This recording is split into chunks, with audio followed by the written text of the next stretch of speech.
A punt per anar a emplenar el cistell de trompetes. A les acaballes de la tardor, el bosc es prepara per l'hivern. Les cireres d'Arbós ja són madures. Triguen un any a madurar. En un mateix arbre hi podem veure flors i fruits ja madurs.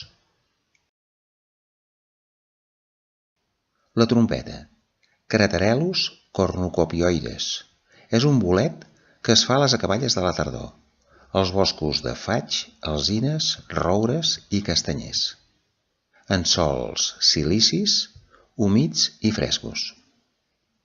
És un bolet micorrízic, és a dir, estableix una simbiosi a l'arrel de l'arbre.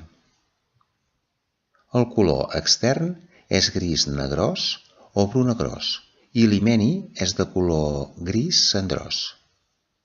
Té la forma d'embut i el peu és buit. És un bolet inconfusible. Només es podria confondre amb la trompeta cendrosa, però aquesta última presenta un himeni amb plecs ben marcats, mentre que la trompeta presenta l'himeni ben llis. Tots dos són comestibles i excel·lents.